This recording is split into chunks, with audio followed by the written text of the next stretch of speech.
lundi, nous vous présentons les nouveaux élus de ce territoire. Quand je dis nouveaux élus, certains sont déjà d'autres mandats, d'autres responsabilités, sont connus dans le paysage, mais pour autant, ils font partie des nouveaux maires. Alors, c'est Marc Auxibar que nous recevons aujourd'hui, que vous connaissez peut-être comme conseiller régional de ce qu'on appelle toujours l'opposition, en tout cas, ou la minorité, pour prendre les nouveaux termes actuels. Mais Marc qui s'oppose parfois. Oui, c'est ça, minorité qui s'oppose parfois. Mais Marc Auxibar, il est élu dorénavant, maintenant, comme maire d'Augeux. Nous allons faire connaissance avec lui, connaissance des enjeux également liés à sa commune, à l'intercommunalité dans laquelle elle appartient, l'intercommunalité du Haut-Béarn. Un premier mot, Marc Auxibar, petit portrait tout simplement. Vous avez quel âge et qu'est-ce qui fait que vous avez décidé de vous engager dans ce mandat dont on sait qu'il est un mandat d'ultra-proximité, extrêmement enrichissant humainement, extrêmement également prenant humainement? Oui, écoutez, pour une petite présentation, Marc Auxibar, 43 ans, Augelois depuis 2012. Je fais partie des néo-Augelois. Des néo-Augelois. Des néo-Augelois, puisque Augeux étant situé entre Oloron et Pau, il y a une population d'Augelois à part entière, mais qui s'est installée sur la commune parce que l'une des personnes du couple travaille à Oloron, l'autre travaille à Pau, et finalement la position d'Augeux est idéale dans ce cadre-là. Et donc la raison de mon engagement, j'ai été conseiller municipal en 2014 avec Michel Laurence, qui est l'ancien maire, le maire sortant, qui était élu depuis 1977. Donc je me plaisais à lui dire, je me plais toujours à lui dire qu'il a été élu l'année de ma naissance, et donc finalement le passage de témoin était relativement facile et aisé. Et donc après un mandat de conseiller municipal à Augeux, l'équipe a souhaité que je reprenne le flambeau, et donc j'ai une grosse partie de l'équipe sortante qui m'a accompagné, et donc auquel on a rajouté des nouveaux élus. Alors avant de parler des atouts, des particularités de cette commune, justement pour compléter ce portrait, on peut dire que vous faites partie d'une génération d'élus engagés qui baignaient, mine de rien, dans la volonté politique depuis déjà de nombreuses années. Oui, c'est vrai que je me suis engagé très jeune d'abord dans le militantisme politique et puis ensuite dans l'action politique. Le mandat de maire est un mandat qui est vraiment les deux pieds sur le terrain, pour ne pas employer une autre expression, mais vous l'avez comprise. C'est souvent le président du Sénat, Gérard Larcher, qui dit... Qui fait partie de votre famille politique, on peut se le dire. Famille politique, voilà. Et Gérard Larcher qui dit « les maires sont à portée d'engueulade ». Et c'est effectivement ça. Ça fait à peine quelques semaines que je suis en fonction à la mairie d'Augeux. Et on est confronté tous les jours à des situations différentes, qui sont des situations, j'allais dire, minimes, qui peuvent paraître minimes, mais qui sont finalement de grande importance pour les habitants d'Augeux, et auxquelles il faut répondre immédiatement. D'autant que vous avez été élu dans une période tout à fait particulière, celle que nous vivons, celle que nous traversons aujourd'hui, avec d'abord le confinement, avec ensuite les répercussions qu'il y a sur notre vie et sur notre vie quotidienne. Ça vous a empêché peut-être d'ailleurs de savourer la victoire comme vous vous attendiez à le faire le soir de l'élection ? Oui, évidemment, un petit peu. Disons que la satisfaction était très personnelle et très intériorisée, forcément par la force des choses. Mais pendant cette période de confinement, nous avons pu, du coup, travailler, on l'avait déjà fait avec Michel Laurence sur le passage de témoins, mais du coup, pendant cette période de confinement, nous avons vraiment pu travailler sur un tuilage sur les dossiers. Je pense notamment à la question de l'école et de la réouverture de l'école. Qu'il a fallu d'ores et déjà prévoir. Il a fallu le prévoir, il a fallu travailler, et c'est vrai que ce travail-là que nous avons fait avec Michel Laurence a été une entrée en matière particulièrement importante. Et intéressante. Disons qu'on est directement dans le vif du sujet des difficultés et la capacité de décider du maire prend là tout son sens. C'est-à-dire qu'on était vraiment dans le concret. On peut réouvrir, on ne peut pas réouvrir. Si on réouvre, comment on fait? Comment on organise l'école? Combien d'élèves? Combien d'élèves? Voir la disposition de l'école. Travailler avec les personnels qui se sont engagés fortement, d'ailleurs, dans cette réouverture de l'école, que ce soit à la cantine ou à la garderie. Et là, vraiment, on était plongé dans cette période-là, vraiment dans le cœur de ce qu'est un maire. Alors un maire, il est assez reconnu, selon vous, justement, pour ce travail au plus haut sommet de l'État. Vous allez voir où je vais en venir. Et également aujourd'hui, mais je vais vous poser une question à double rebond, par une population dont on a toujours dit qu'elle était attachée à son maire d'une façon générale, mais dont on voit bien cependant qu'elle a manqué à l'appel lorsqu'il s'agit de voter. Alors ce n'est pas forcément le cas pour votre commune en particulier, on ne peut pas la classer là-dedans, mais cela dit d'une façon générale, ça interroge sur le regard, sur le rôle du maire porté par la population et les administrés. Les administrés, je m'en rends compte depuis que je suis élu maire, pour ce qui est des Augelois, j'ai vraiment senti une différence de regard et de façon de faire avec moi entre le moment où j'étais simple conseiller municipal et le moment où je suis devenu maire. Il y a vraiment une sorte de respect naturel, oui. Je le dis comme ça, de respect naturel pour la fonction de maire. Je pense effectivement... Ça tient encore, ça. Ça tient encore. Ça tient encore. Alors, ça tient peut-être pas partout, oui. Mais je pense que dans le milieu rural... En tout cas, dans le milieu rural, pour vous, ça tient encore. Ça tient encore. Il y a un respect, il y a une exigence, évidemment, oui. Mais il y a un respect vis-à-vis de la fonction du maire qui est encore très importante. Ça, je m'en suis rendu compte. Après, pour ce au plus haut sommet de l'État, à l'inverse. Le plus haut sommet de l'État, il y aurait des choses à dire. Là aussi, je me suis immédiatement rendu compte que les maires étaient seuls. C'est pas une légende. C'est pas une légende. C'est pas une légende. Moi, je l'avais entendu déjà. Ouais, les maires sont seuls. Ouais, voilà, on est abandonnés. Au moment de décider, on se retrouve seul. Ouais. Voilà. Et j'ai pu en faire la mère expérience sur ce qui peut être considéré par certains comme un détail, mais qui, moi, m'a franchement foutu en colère. C'est lorsque 250 ravers sont venus un samedi soir coloniser une fougerée communale sur le territoire d'Augeux. Au mois de juillet, hein. Au mois de juillet, il y a à peine quelques jours, et que en pleine nuit, quand on est alerté par la gendarmerie pour vous dire, monsieur le maire, vous avez une teuf sur votre commune. D'abord, vous dites, tiens, j'ai pas été invité, vous regrettez, évidemment. Je ne le regrettais absolument pas. Voilà, quand le téléphone sonne en pleine nuit, que c'est la gendarmerie, c'est jamais bon signe. Finalement, le fait que ce soit une rave party était peut-être le moins pire, la moins mauvaise nouvelle. Mais par contre, je me suis rendu compte qu'en pleine nuit, il y a seulement 6 gendarmes qui sont sur site. C'est pas la faute de la gendarmerie. Oui. Pas la faute de la gendarmerie. C'est ceux qui sont là. Ceux qui sont là, ils font leur travail et ils le font bien. Donc on était 7 pour 250 ravers. Qu'est-ce que vous pouvez faire à part subir ? Donc vous subissez, vous les laissez là, vous savez exactement ce qui se passe sur cette soirée, sur cette nuit, donc jusqu'au dimanche midi, donc avec le boum boum.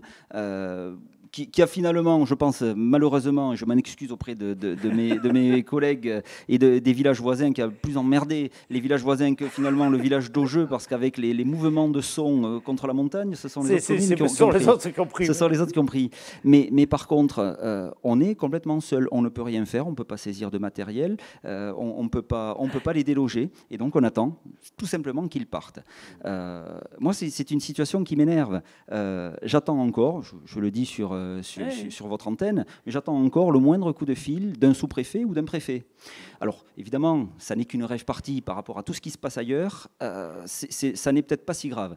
Mais c'est justement ça qui m'énerve. Pour vous, c'est significatif, en tout cas. Ah ben pour moi, c'est significatif. C'est-à-dire que si l'État français, s'il y a une perte d'autorité pour une simple rêve partie de 250 personnes, c'est-à-dire une petite rêve partie. Oui, tout à fait. Si l'État n'est même pas capable d'assurer le minimum de sécurité et d'affirmer un minimum d'autorité sur ces problèmes-là, je n'ose même pas imaginer comment ça se passe sur d'autres arrivées de population sur des communes, ou bien des problèmes dans les banlieues. Quand Gérald Darmanin parle d'ensauvagement de la société, Oui, d'accord, il a raison. Je suis entièrement d'accord avec lui. Mais enfin, quand je vois que l'autorité de l'État est Mais au-delà, complètement oui, c'est ça. bafouée Outre sur un l'ensauvagement, c'est simple- peut-être simplement l'autorité, c'est la capacité à agir. C'est peut-être Voilà. aussi ça. Moi, c'est ça qui me met en colère. C'est cette incapacité de l'État à assurer la sécurité et la tranquillité de ses citoyens. Sur la notion de service public, vous êtes à la tête d'une commune dont on reparlera tout à l'heure dans ses atouts, mais qui est une commune dans un territoire rural, vous l'avez rappelé tout à l'heure. Est-ce que selon vous, on a assez de considération, de reconnaissance pour ces communes qui sont au cœur de notre hexagone, le principal maillage de population, encore aujourd'hui? Si je parle en termes de service public, de Oui, l'école, je parle à ça, bien sûr. l'école, nous avions, mais le couperet est simplement retardé, nous avions une fermeture programmée en septembre. Le point positif de la crise sanitaire, c'est que là, pour le coup, c'est bloqué. C'est bloqué. Donc, la fermeture de classe est repoussée à l'année prochaine. Mais je sais très bien qu'elle va arriver, malheureusement. Elle va arriver. Et quand bien même la commune a des projets de lotissement, des projets de développer le locatif pour attirer des nouvelles populations sur la commune, et donc des familles et des enfants, en ciblant ou en essayant d'attirer des familles et des enfants, parce qu'on ne peut pas forcément choisir, mais en ciblant des familles avec des enfants, justement pour conforter l'école, parce que l'école, c'est le poumon d'un village. Donc, on nous parle de la France des territoires. Oui, je souscris complètement. On nous parle de centralisme et de centralisation, et donc en même temps de décentralisation, sauf que ça n'arrive pas jusqu'à nous. Donc, les premiers actes de décentralisation, ils ont été de Paris vers les métropoles. Et donc aujourd'hui, on a les métropoles Bordeaux, Toulouse, Nantes, Marseille, Lyon, etc. Mais ce n'est pas encore descendu chez nous. Ce qui fait qu'on a toujours le désert français. On a Paris, les métropoles et le désert français, quand avant nous avions Paris et le désert français. Et alors ce désert français, vous le pointez du doigt sur l'éducation, mais on pourrait parler du médical, on pourrait parler de beaucoup de domaines, parce que c'est un des enjeux aussi. Alors peut-être ça vous touche peut-être moins parce que vous avez une chance chez vous. On est un petit peu moins touché, mais il faut être vigilant, et c'est l'un des axes de travail de notre mandature, c'est que sur le village d'Auge-les-Bains, nous avons une pharmacie qui vient d'être reprise par une jeune pharmacienne de 35 ans. Nous avons un cabinet d'infirmières libérales. Nous avons un dentiste, un kiné. Je fais la pub. Hein, non, mais allez-y, j'ai bien compris que vous allez chercher de nouveaux habitants. Donc allez-y, c'est le moment. Donc on va pas trop non plus quand même. Mais de nouveaux habitants, oui, quand même. Donc nous avons déjà une structuration médicale sur notre territoire, entre Pau et Oloron, entre la vallée d'Ossau et Oloron, ce qui fait que Auge est en bonne situation. Il n'en demeure pas moins, une fois que j'ai dit ça, qu'il va falloir très rapidement chercher des médecins. Nous avons un médecin, mais qui ne travaille pas à temps complet, hein, c'est son choix, et qui, à mon avis, va pas forcément tarder à partir en retraite. Et c'est aussi son choix et son droit. Donc il va falloir qu'on travaille sur ça. Donc il y a au niveau de certaines structures, je pense notamment au conseil départemental, des accompagnements au niveau de l'intercommunalité également, un accompagnement pour aider à la structuration de maisons médicales, de structures médicales. Et donc ça, c'est un point positif quand même. Alors, vous avez parlé d'intercommunalité. Aujourd'hui, une commune comme la vôtre, en nombre d'habitants, combien d'ailleurs aujourd'hui? 1300 et des brouettes. Et des brouettes, 1300 et des brouettes, c'était avant la rêve partie. Les brouettes sont importantes. Je comprends bien. 1300 et des brouettes, vous pesez quel poids aujourd'hui dans l'intercommunalité qui est la vôtre, c'est-à-dire celle du Haut-Béarn? Le poids, tout dépend quels sont les critères que l'on... Vous voyez bien, nous sommes la 3e commune en nombre d'habitants. Ouais. Il y a Oloron, la Seube et Auge. En poids économique, nous sommes également la 3e commune. Il y a Oloron, Bidos avec Messier, parce que Messier prend, tout à fait. Et Auge. Ce qui fait que j'ai coutume de dire qu'Auge est la 3e commune de l'intercommunalité. Après, nous avons, en termes de poids électoral, nous n'avons que 2 élus, c'est fonction du nombre d'habitants. 2 élus sur 74 élus communautaires. Les élections ont eu lieu il y a quelques jours maintenant. Vous avez un nouveau président? Donc nous avons un nouveau président que j'avais rencontré avant son élection, de la même façon que j'avais rencontré le président sortant, Daniel Lacrampe, avec qui j'ai travaillé pendant de nombreuses années. Moi, l'exigence était simple. c'était qu'au jeu, je ne parle pas de Marc Oxybar, je parle d'Augeux, que Augeux retrouve sa place dans l'exécutif de la communauté de communes. Nous n'y étions plus depuis 2017 à la faveur de la fusion des intercos. Oui. Et à un moment, c'est un choix, y compris politique, que nous avions fait, en acceptant de ne pas insister pour être dans l'exécutif à ce moment-là. Par contre, l'exigence était que, après les élections de 2020, Augeux retrouve la place qui me semble être la sienne. Est-ce que vous semble que c'est le cas aujourd'hui? C'est le cas, puisque aujourd'hui, j'ai été élu vice-président de la communauté de communes en charge de l'attractivité économique et des TPE et des PME. Bon, c'est un tropisme personnel qui m'a attiré. Vous travaillez à la CCI, à la Chambre de commerce et d'industrie. Voilà, vous êtes conseiller de développement industriel, oui. Ça veut dire que ce tropisme-là, pour vous, c'est un vecteur important de ce que doit être l'action de l'intercommunalité à laquelle vous appartenez, y compris pour les communes qui ne sont pas simplement au Leuron, on le disait, ou celles qui abritent Messier? Oui, tout à fait. D'abord, l'économie est une des compétences majeures des intercommunalités, des intercos. Ça, c'est le premier point. Mon tropisme, il est double, c'est-à-dire professionnel avec la Chambre de commerce et d'industrie Pau Béarn, mais également par rapport à Augeux, qui a une énorme activité industrielle, une grosse activité, je ne vais peut-être pas dire énorme, mais avec PCC, avec les eaux d'Augeux, avec Olight, et un certain nombre d'entreprises. On a une zone économique importante et diverse. Donc c'est aussi pour ça que je souhaitais avoir une action au niveau de l'intercommunalité sur l'économie. Après la crise sanitaire, on sait très bien que, et on le voit venir malheureusement, la crise économique arrive. Malheureusement, l'une des premières entreprises à en subir les frais, c'est l'entreprise PCC qui justement est basée à Augeux. Et malheureusement, je crains qu'elle soit la première d'une longue série. Donc notre rôle est, en tant que collectivité, en tant qu'élu à l'intercommunalité, est de travailler main dans la main avec le monde industriel, avec les acteurs économiques et avec les filières et les fédérations professionnelles également, pour préparer l'économie de demain et ne pas perdre les savoir-faire et sauver les emplois qui peuvent être sauvés ou accompagner le mieux possible la mutation de ces industries. On semble, et souvent d'un œil extérieur, que justement les intercommunalités, avec beaucoup de bonne volonté, veulent croire en leur industrie, veulent soutenir l'industrie et pour autant se retrouvent souvent démunis devant le fait économique. Je ne parle pas même des grands groupes, je parle là souvent, y compris dans la volonté de chefs d'entreprise de maintenir l'activité alors qu'elle n'y est plus. Comment fait-on? Quels sont les leviers qui restent? C'est toute la difficulté, effectivement. C'est-à-dire qu'on est dans une économie mondialisée. Oui. Alors, une fois qu'on a dit ça, on peut dire que c'est pas bien, on peut dire que c'est bien. Dans tous les cas, c'est la réalité. C'est la réalité. C'est la réalité. Donc, elle s'impose à nous. Oui. Partant de là, il faut que le politique tente du mieux possible de reprendre la main sur certaines orientations. Je fais partie, peut-être, je suis encore toujours utopiste, j'en sais rien, mais je fais partie de ceux qui pensent que rien n'est inéluctable et que le politique a encore la capacité de changer les choses. Alors, c'est pas de les changer radicalement. C'est aux politiques à insuffler ou c'est aux politiques à soutenir des initiatives qui viennent du privé? Ou les deux? C'est les deux. C'est-à-dire qu'à certains moments, il va falloir insuffler, il va falloir prendre l'initiative pour faire accélérer les choses. Je pense, par exemple, à des achats, à des ventes de terrain. Si à un moment, une entreprise vient vous voir en disant Monsieur le maire ou Monsieur le président de l'Interco, Monsieur le vice-président, j'ai un projet de développement.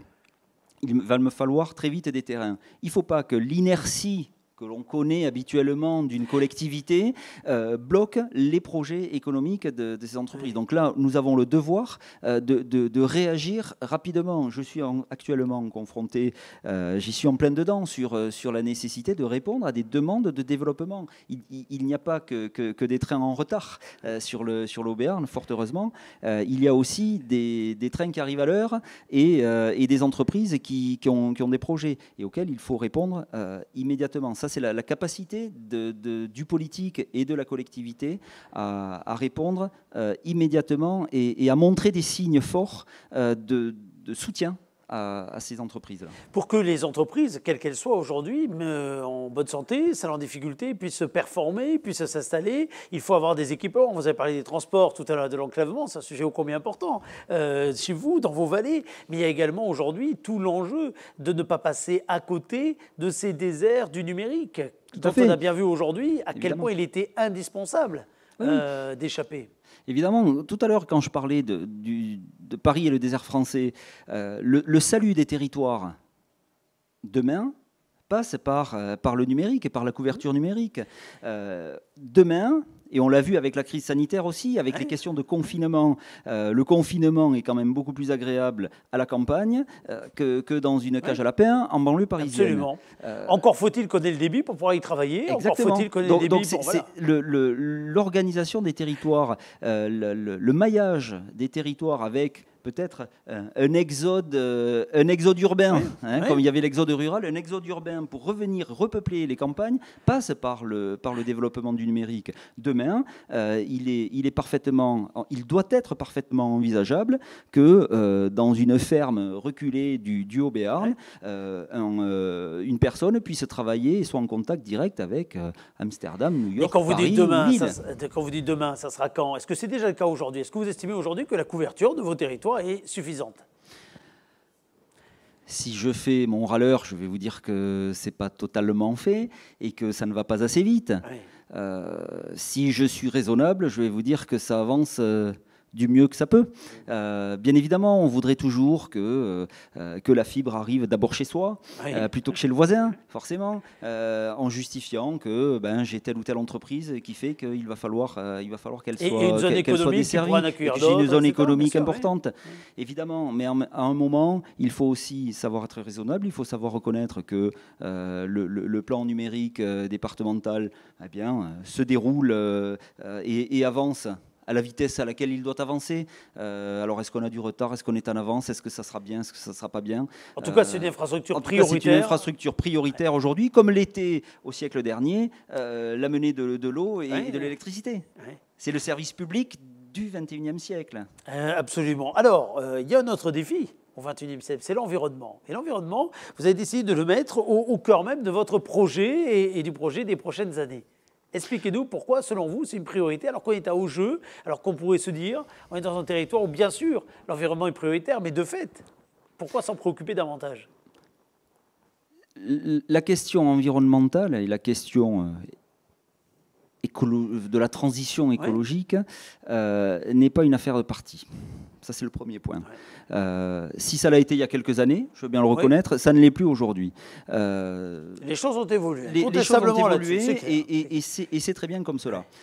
Donc, partant de là, sur la commune d'Haut-Jeu, comme sur les autres communes, partout en Béarn et même dans l'Hexagone, chacune des équipes municipales a réfléchi à des projets environnementaux. Il se trouve que la commune d'Haut-Jeu, par exemple, a une partie de son territoire qui repose sur des anciennes tourbières.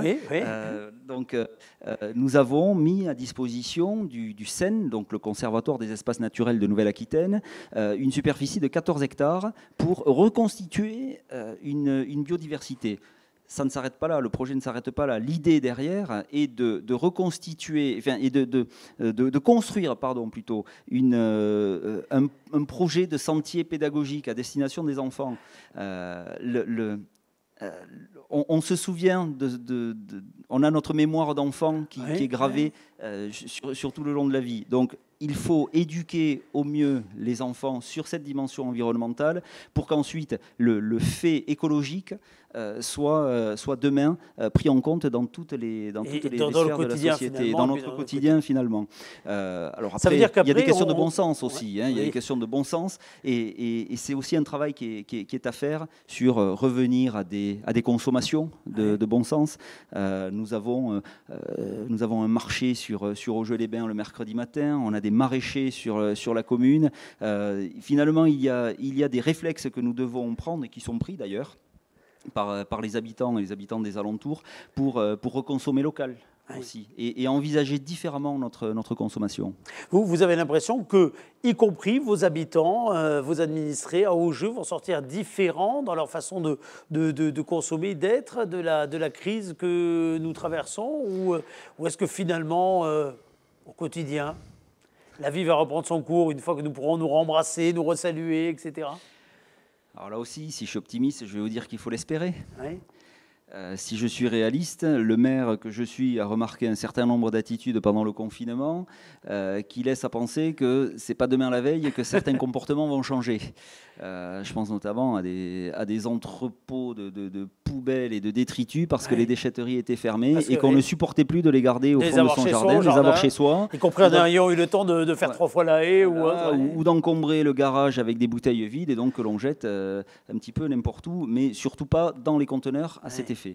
Donc ça, c'est le côté négatif, c'est ce qui me fait penser qu'il va falloir du temps, il va falloir beaucoup de pédagogie, parfois beaucoup de patience, mais je ne désespère pas. C'est aussi pour ça que je suis engagé avec mon équipe sur Haut-Jeu-les-Bains, c'est-à-dire qu'on a envie que notre village continue d'être un village où il fait bon vivre, avec des projets ambitieux et avec une organisation de la communauté villageoise qui soit la plus agréable possible. Et on a déjà commencé à poser des petits cailloux qui vont demain être une belle construction, je crois. Alors justement, puisqu'on parle de construction, de cailloux, alors vous avez parlé des petits, mais il y a des plus gros. Je vous ai bien arrangé la transition. Vous avez bien arrangé la transition. Le futur, en effet, les principaux investissements, ceux sur lesquels vous vous êtes engagé dans votre programme et qui vous semblent prioritaires pour Haut-Jeu. Je vous laisse les classer par ordre de priorité. Parce que j'ai presque envie de dire que vous avez un programme ambitieux.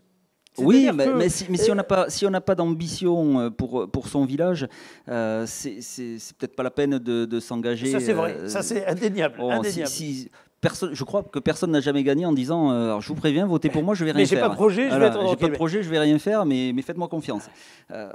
Non, il faut avoir de l'ambition. Alors ensuite, on mesure les projets à la faveur des aides de l'État que l'on n'a plus. Le contexte économique aussi. Le contexte économique, le contexte de priorité lié aux aléas qui peuvent survenir. Mais sinon, pour revenir au projet, nous avons, sous la précédente mandature, acquis une ancienne ferme dans le centre du village, la Joulette. Aujourd'hui, très clairement, nous ne savons pas ce que nous allons y faire. Très bien, ça c'est un bon projet, donc vous ne savez pas ce que vous allez y faire. Mais par contre, le travail à faire... Moi, je connais des maires qui font déjà l'architecture des bâtiments, moi-même, vous savez le truc. Non, nous l'avons acquis parce que c'était une réserve foncière placée stratégiquement dans le village, en prolongement de la place, avec un bel espace vert et une ancienne ferme magnifique, mais qui aujourd'hui prend l'eau de partout et est amiantée de partout. D'abord, il va s'agir de sécuriser ce bâtiment-là, ça c'est le minimum à faire. Mais ensuite, nous allons travailler, y compris en concertation avec les habitants, pour savoir ce que nous allons faire. On a une problématique sur le village, c'est que nous avons assez peu de locatifs. Oui. Nous avons beaucoup de propriétaires dans des lotissements ou dans le village, mais nous avons assez peu de locatifs. Je fais partie de ceux qui pensent que le locatif est nécessaire dans une commune. C'est ce qui permet d'attirer la population et la propriété, le lotissement permet de fixer la population. Mais ça nous permet d'avoir un renouvellement. Et puis d'avoir des nouveaux entrants. Et d'avoir des nouveaux entrants, et y compris, j'y reviens, d'avoir aussi des enfants pour l'école. Peut-être que sur ce projet-là, il s'agira de faire du locatif. Nous avons pas mal d'infrastructures pour les associations. Nous avions déjà réhabilité sous l'ancienne mandature le presbytère, l'ancien presbytère pour en faire la maison des associations. Nous avons un dojo, une salle polyvalente. Quelle belle évolution des lois du début du siècle. C'est fabuleux. C'est très bien, très bien. Si le curé voyait ça. Non, c'est ça. Mais sur cette ferme Minjoulette, peut-être qu'il ne sera pas nécessaire de faire un espace public supplémentaire. En tout cas, je parle sur la maison.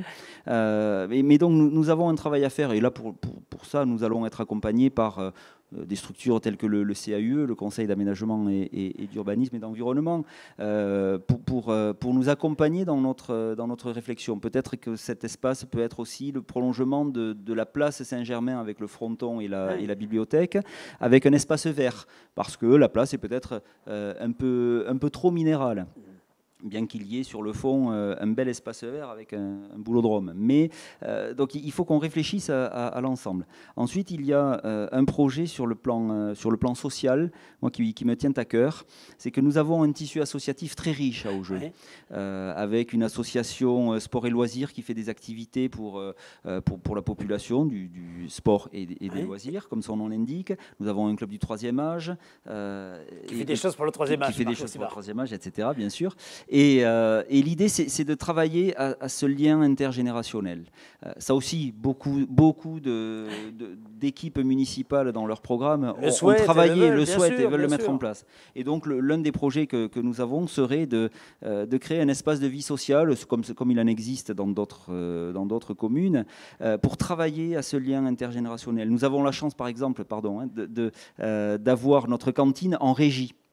Nous ne passons pas par une cuisine centrale. Nous avons notre cantinière directement qui travaille avec les produits locaux et qui donne à manger à nos enfants. Faites attention, vous faites partie d'une famille politique qui a longtemps montré du doigt ces fonctionnements-là. Non, mais c'est quelque chose qui marche très bien. Comme quoi les choses évoluent. Oui, et nous tenons à cette spécificité. Aussi longtemps que je pourrai maintenir ça, je le ferai et je me battrai pour maintenir notre cantine en régie. Peut-être qu'il est possible de travailler avec des personnes âgées, pourquoi pas pour qu'elles viennent une fois par semaine ou une fois par mois, je n'en sais rien. C'est à réfléchir.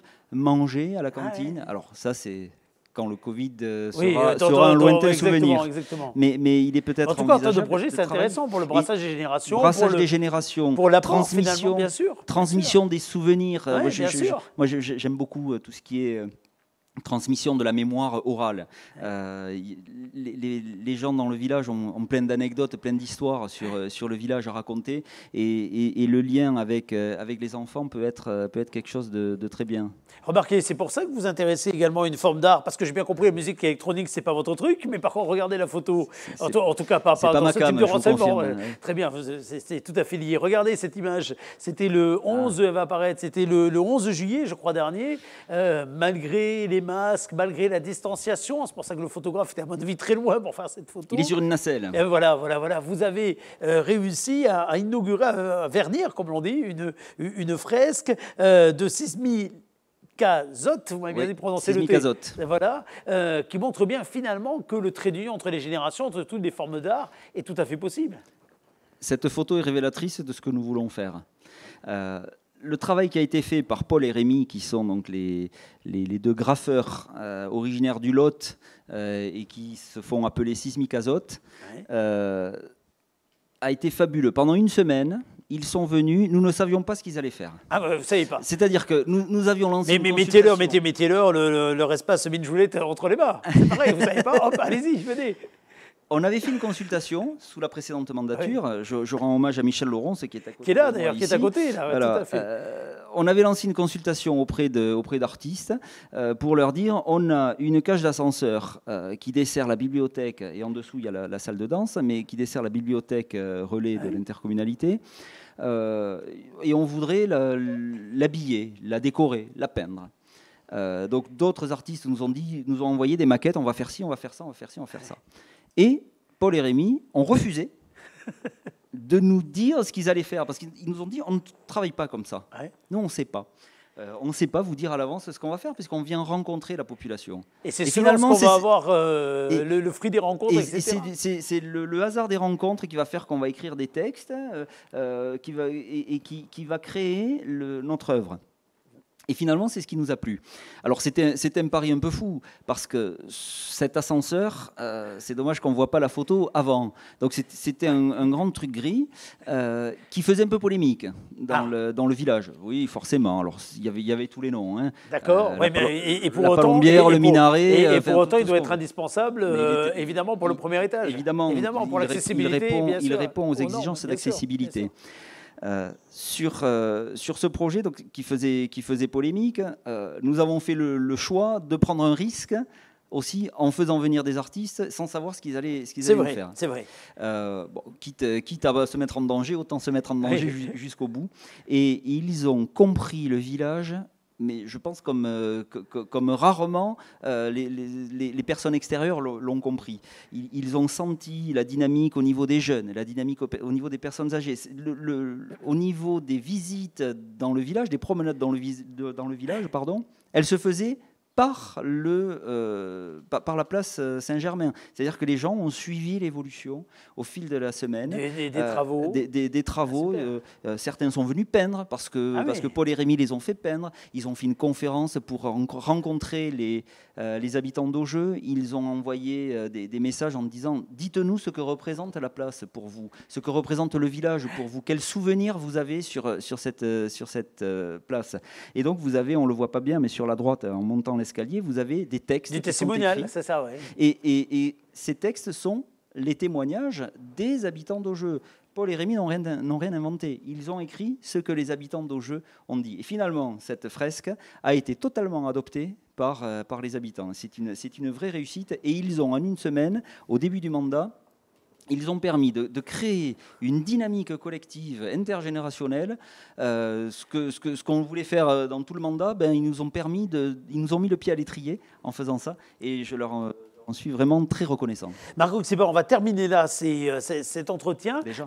Et oui, déjà, on pourrait en dire beaucoup. Je vais vous laisser faire un exercice particulier parce que vous êtes un nouvel élu et pour autant, vous n'avez pas été élu sans grand débat vous concernant. Alors, je vais vous laisser regarder cette caméra qui est juste à vous et vous adresser à vos administrés en vous invitant, pourquoi pas, à partager d'ailleurs cette vidéo pour que vous leur adressiez un message à début de mandat, en leur expliquant, peut-être les yeux dans les yeux, mais comme vous avez sans doute fait, et dans la campagne, et dans les moments que nous venons de partager, mais les yeux dans les yeux, ce que vous aimeriez pour cette commune. Et vous projetez, lorsque vous aurez quelques cheveux gris de plus, ça nous arrive à tous, je vous rassure, quelques années de plus, la façon dont vous voudriez voir évoluer cette commune et la façon dont finalement vous voulez cheminer avec eux. On le fait chaque lundi lorsque nous recevons des nouveaux élus et cette trace, ce petit témoignage, ce petit message, finalement, il est souvent très révélateur du bout de chemin, de l'ambition au sens positif, que vous avez envie de partager avec celles et ceux de qui vous avez parlé avec beaucoup de passion. Moi, je ne vous avais jamais eu en interview comme ça, on se connaît depuis longtemps, pour être tout à fait franc. Je ne vous avais jamais vu dans ce costume que vous n'avez pas plus que moi aujourd'hui en termes de veste. Non, heureusement, parce qu'il fait très chaud. Exactement, dans ce costume de maire. Et en tout cas, je vois toute la passion que vous mettez et toute la responsabilité que vous mettez dans cet engagement-là. Donc, je vous laisse clôturer avec vos administrés. Et puis, comme le monde est curieux, il va vous écouter lui parler. Leur parler, je vous en prie. Alors, ce que je voudrais d'abord dire aux Augelois, c'est que je suis extrêmement reconnaissant de la confiance qu'ils m'ont faite. Quand je suis arrivé dans le village en 2012, j'étais un petit peu regardé comme le politicien, voilà, ou le politicard peut-être même. Et ils m'ont adopté. J'ai su créer des liens, c'est un travail que j'ai fait, mais ils ont accepté que nous créions ces liens et je suis reconnaissant de la confiance qu'ils m'ont faite avec l'équipe au mois de mars. Il y a une véritable identité augeloise. Ça, je l'ai ressenti lorsque je suis arrivé. Parce que nous avons une situation particulière, parce que nous avons une communauté économique, une vie sociale, une vie associative peut-être un peu plus importante qu'ailleurs. Et c'est le témoignage d'une envie de travailler ensemble. L'envie que nous avons avec l'équipe qui m'entoure, c'est de créer les conditions pour que chacune et chacun des Augelois puissent se sentir encore mieux dans le village et soient fiers de son village d'Augeux. Moi, c'est vraiment l'ambition que nous avons et que nous portons, c'est que chacune et chacun des Augelois soit fiers d'être Augelois. J'ai bien fait vous laisser que 20 secondes. Je n'ose pas savoir si je vous avais... Non, mais je plaisante. Merci beaucoup en tout cas. Merci pour ce témoignage. Parce qu'en effet, vous faites partie de ces maires qui, encore une fois, n'avaient pu partager directement, comme c'est souvent le cas d'ailleurs, dans la presse ou autre, parce que l'actualité il l'a pas permis, hein, après votre élection. C'est parfois remerciements, ses vœux, ses encouragements, et puis également cette ligne, hein, finalement tracée. Donc ça nous semble important de le faire. Et puis en plus, on le fait maintenant à une époque où la vidéo, le poids finalement d'un regard, le poids d'une parole peut avoir également toute son importance. Merci beaucoup d'avoir été... Merci de votre invitation, Eric. Mais c'était un grand plaisir. Alors, chers amis, on va se quitter maintenant. Demain, nous allons recevoir notre passionné dans un domaine tout à fait différent. C'est Pierre Sobeau. Nous allons parler vin, évidemment, avec lui. C'est un viticulteur engagé. Alors, c'est un homme qui a eu 1000 vies hein, avant de devenir viticulteur et de reprendre d'ailleurs familialement la propriété au cœur même du Jurançon. Avec Pierre Sobeau, nous allons voir de quelle façon vous pouvez non seulement déguster du vin hein, chez lui, mais vous pouvez également, dans son domaine dorénavant, vivre cet été une véritable chasse au trésor avec des énigmes, avec beaucoup de choses fort sympathiques. Ça sera demain à partir de 18 h. Bonne soirée.